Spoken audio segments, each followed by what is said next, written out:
Hi guys! Good morning! Welcome back to my channel. And for today's vlog, nandito tayo sa Medwoods, Bacoor, Cavite para sa isang home tour.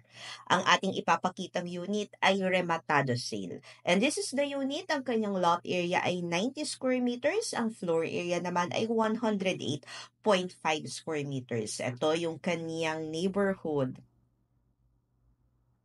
360 and maganda yung location ng Meadowwoods ha. Malapit lang ito sa Bacoor Boulevard. May daan siya doon at may daan din siya dito sa Emilio Aguinaldo malapit sa SM Bacoor. This is the provision for the car garage. Washer lang yan magandang maganda na yan. Malaki yung lot space natin dito sa gilid, cemented, pwede tayo ditong mag-gardening, and bakanting lupa yung ating nasa kabilang side, kaya hindi ka feeling cramped. Mataas yung building, repaint lang, kahit hilamusan mo lang kasi maganda pa, madumi lang. And may side space ka pa doon sa kabila. Tara, pasok tayo. This is the reception area. Ipa-improve mo na lang. And pagpasok natin, maganda yung tile, 60 by 60 na glossy. And yung kisame, maganda pa, maayos.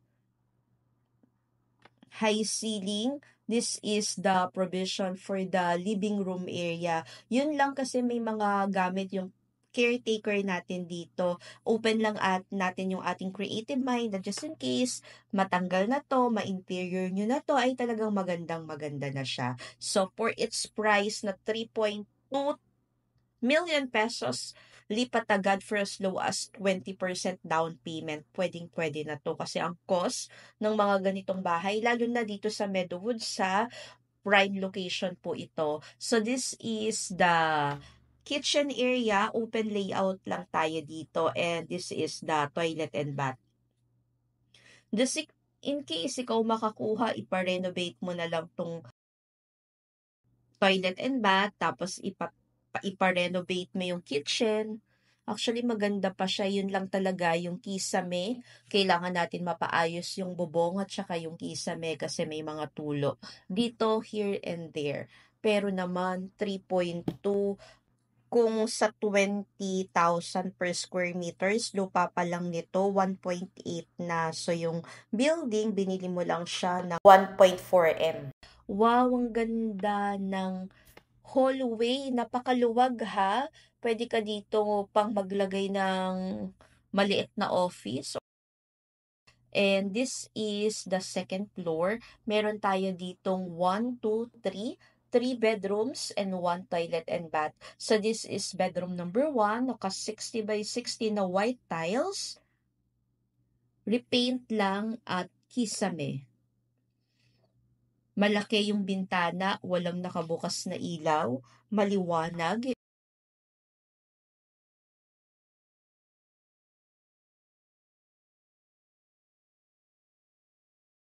Mga naka-sliding na yung bintana nito.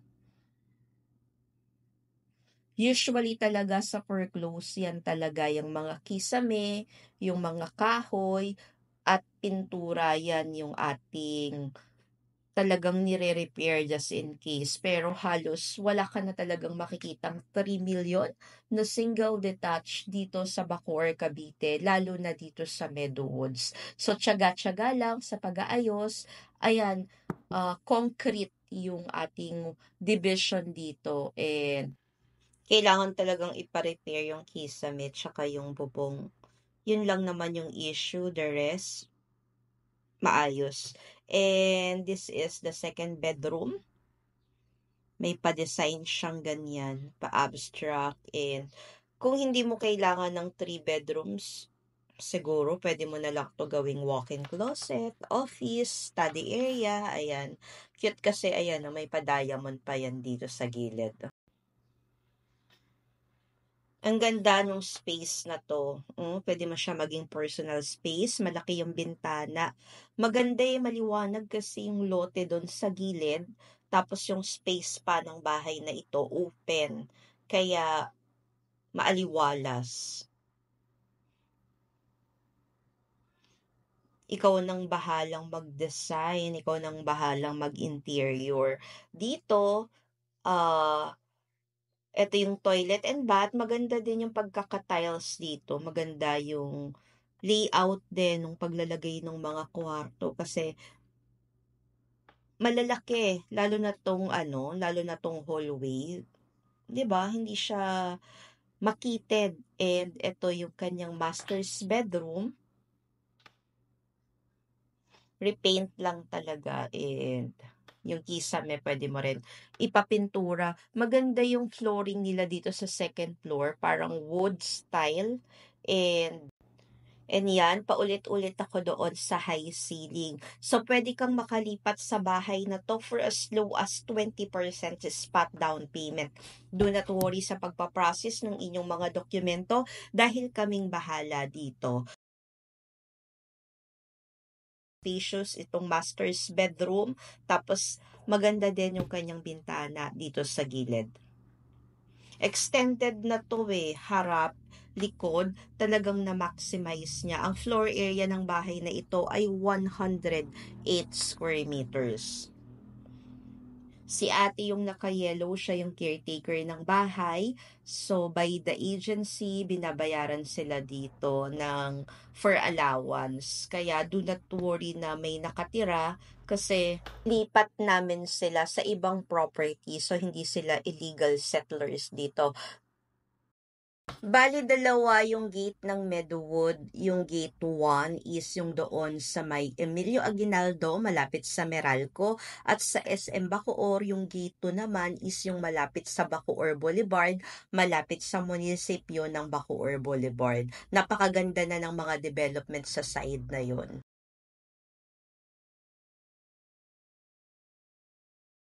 Siya nga pala, kung bago ka pa lang sa channel na ito, I'm Sheila Beronilla, your friendly real estate broker. My blog is all about buying and selling of real property investment and anything in between. Kaya kung gusto mo ng ganitong content, please don't forget to like, subscribe, and hit that notification bell para lagi kang updated. Pa-support na din po by clicking the like button and papalo naman for more kung ikaw ay nanonood sa Facebook.